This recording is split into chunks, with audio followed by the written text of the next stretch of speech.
ఒక పేద విద్యార్థిని పీజీ వైద్య విద్య కోసం బీఆర్ఎస్ నాయకుడు మాజీ మంత్రి హరీష్ రావు స్వగృహాన్ని బ్యాంకులో తాకట్టు పెట్టి రుణం ఇప్పించి గొప్ప మనసు చాటుకున్నారు. మమత అనే అమ్మాయికి పీజీ ఎంట్రన్స్లో సీటు వచ్చినా ట్యూషన్ ఫీజులకు ప్రతి ఏటా 7.5 లక్షలు రూపాయలు చెల్లించాలని కళాశాల యాజమాన్యం ఖరాఖండిగా చెప్పేసింది.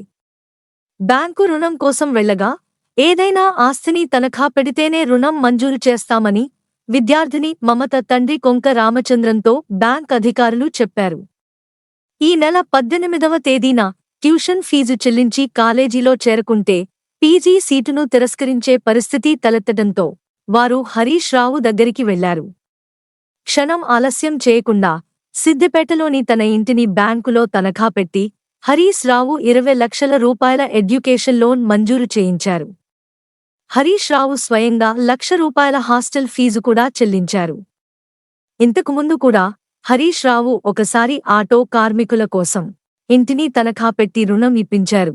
అమ్మానాన్నలు కష్టపడి టైలరింగ్ చేస్తూ తనను ఎంబీబీఎస్ దాకా చదివించారని, ఆయన చేసిన సాయాన్ని జీవితాంతం గుర్తుంచుకుంటానని విద్యార్థిని మమత చెప్పారు.